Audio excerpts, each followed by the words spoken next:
your chronicle, and allow the students here to have open minds and open ears. Strengthen Tony and strengthen our acceptance. Amen. Well, how many of you watch Netflix? How many? I didn't know that was the show. I'm working to that. But how many of you watch cable? No one, right? You did? Sometimes. Well, that's why you didn't know that Every once Netflix in is a a while. show. A few hours in and I'll see it. But I haven't Netflix. there's this one show I was watching called Brain Games. Have you watched that? Yes. Yeah, I really, really love that Yeah. show. I watched it on cable. Well, that's Yeah, because me you're too. I lame. watched that on cable too. That's because you're lame too. Anyway, I was I was watching it, and then halfway through they took it off Netflix, and I was like, oh. But then they added it I back didn't even know they had it on Netflix. the last 2 seasons. But there was this one little experiment that I mean I feel like we've all seen or heard this experiment before, but they did it or a reboot or whatever you want to call it. And what that was is the whole idea. I forget what was the episode that episode. I think it was about. I don't remember. But the point is, they had like 6 kids. They had 6 kids in a chocolate cake, and they put each kid in the room. I put each kid in a room and to see, and they were instructed not to eat the cake for like 10 minutes or something like that. They get another piece. Or they get another piece if they don't, and they not eat it, and then they can't even touch it, right? And the funniest part I think is the different methods kids took to not touch it. You know, some like just close their eyes, you know, out of sight, out of mind. Another kid, I believe another kid went like into the corner, was like just away from it, you know. Another kid pushed the plate away. Another kid, I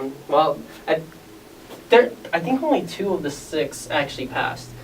And then temptation got it to them, you know, and they ended up buying into the cake. One kid, I remember one kid, like, as soon as the door was closed, That would be. Yeah. And then I know another kid just like, you know, frosting, licked on the frosting, and that was against the rules. But yeah, it fascinates me even at a young age, because I think it was like ranged from 10 to like 3 or something with the kids. But it's just even at a young age, like we look for these different ways to resist temptation. So with that in mind, we all know the story of creation, right? Yeah, it's a pretty common story, right? Like the Lord breathes into life. Because let me start back. Lord creates the heaven and the earth, and then Lord sees that there's no grass, and then the rain comes down, and then grass comes up, and then dirt and mud, God breathes the life into the people, right? And then what does God do next? He makes the cattle and the birds and all the wild animals. And he's doing this because God's trying to find a companion for Adam, right? Because he made Adam, and it even says by the word that it was good. He made Adam in a divine way. Divine meaning holy, holy means sacred, sacred meaning in communion with God, connected with God. But yet he said it's incomplete, yeah? That there was still there was just that, you know, like the little meme, you know? Like, woo, there was one thing missing. There was one thing missing, and they needed a companion. And it wasn't suitable is what he says. And then in Genesis 3:23, and I quote, or excuse me, not 3:23, Genesis 2:26, let us make man in our image. So this idea of connection, divine, in the image of God. So we have holy. That's how God was made, or that's how we were made. And let me actually, I'm gonna do something that I don't usually do, and I'm gonna like read straight from the Bible. This is something I don't usually do, because I'm terrible at reading. But it's very important to know that, because if Erica, you were here. I talked about how love is so important.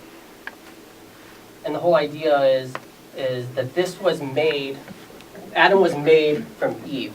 The whole idea of helping. I remember I was talking to Brenda.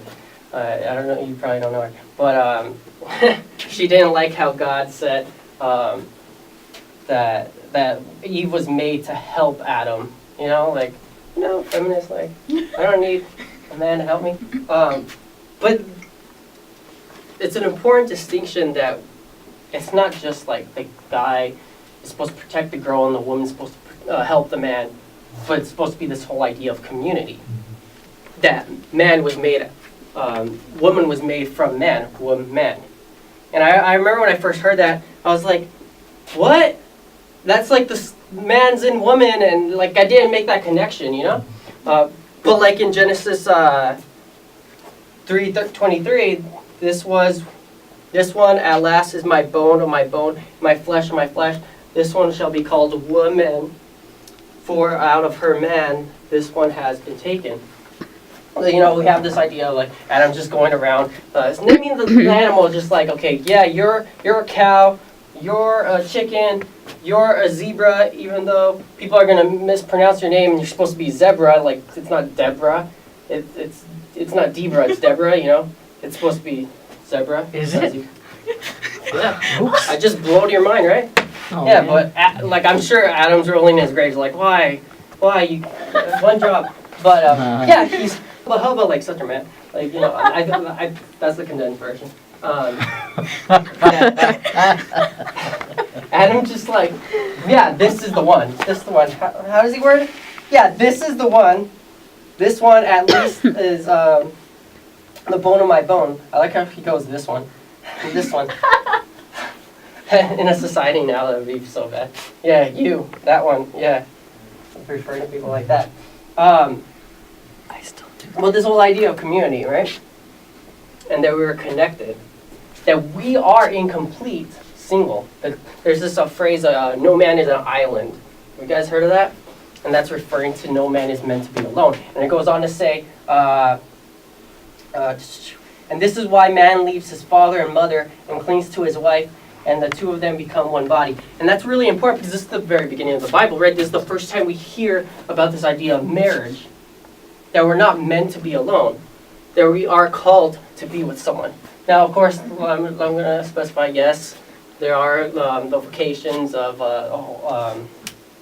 priesthood or a sister, and but the whole idea is not to be alone, because they're still married to the church, right? We're not supposed to be one island separated by water and separated from the world.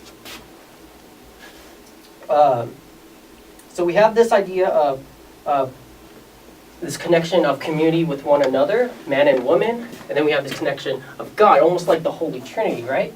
Which we all know what the Holy Trinity is, right? Yes. What is that? What's the Holy Trinity? Father, God. Okay, so we Father, have this Son, idea, and Holy Spirit. so we have this idea of man, woman, and God.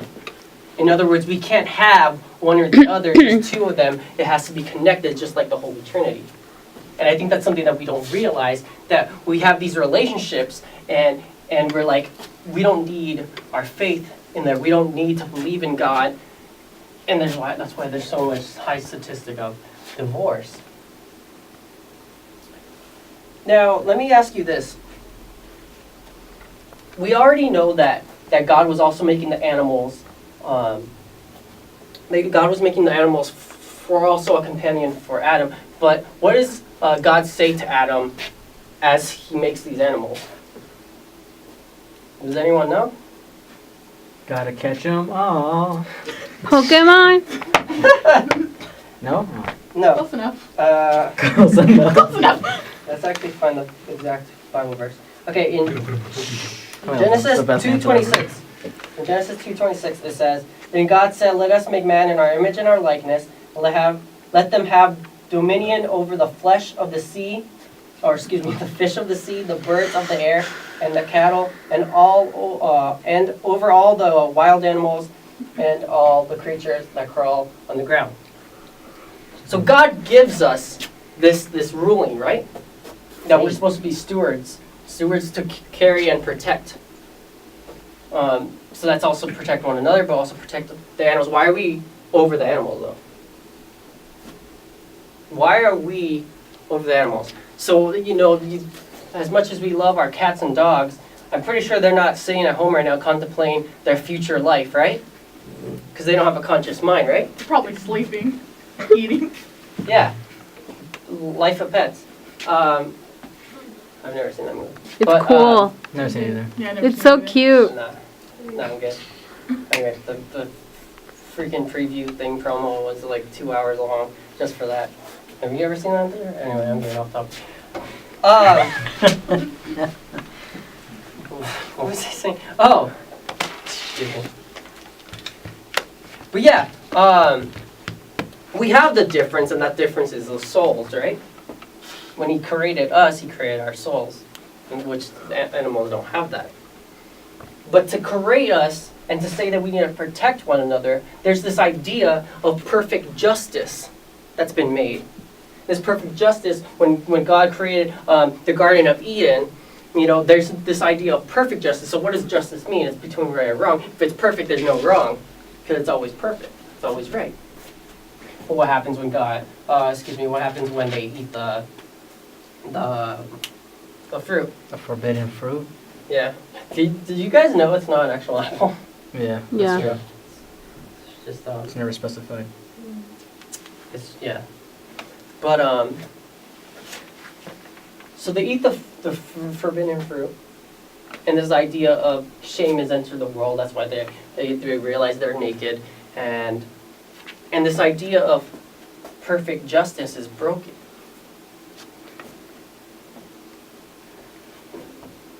And we have to, it's important, I can't say this, I'm trying to think how to word it.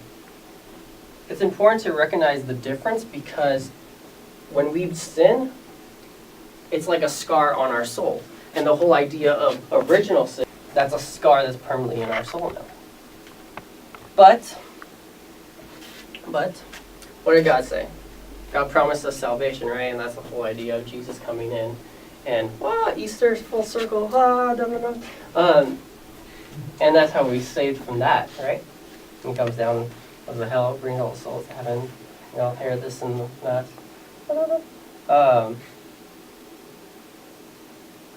My question is, what are our chocolate cake? That sounds weird, but what are our chocolate cake? What are our forbidden fruits? Excuse me. What is it in our lives that tempts us? And most importantly, what do we do to resist those temptations? Is it going into the corner or closing our eyes from it, pushing it away, or do we buy into it and it's just a little frosting, right? It's just a little taste of it. It's just a little bite. Or be like a kid who actually ate it, and when confronted, they go, no, it was like that. It was there was no chocolate cake in the room. Are we Adam and Eve still saying no, that was a book, that wasn't an iPad, I have a book in my hand, What in our lives today are we resisting or falling into? And with that state of mind, I'm going to take off this silly stuff. I like it. Oh. Sorry. Whoa, we look different. I know, right? But I just want to do a little quick verse, if you guys can stand up. Because God knows I am guilty of this too. And we're just going to ask God to come into our lives. So in the name of the Father, the Son, and the Holy Spirit. Lord, we just lift up all these temptations, all these thoughts that aren't of you. That you come into our lives. That you take this. Take our thoughts, our actions that are not of you. We trust you that you will overcome. In your name we pray.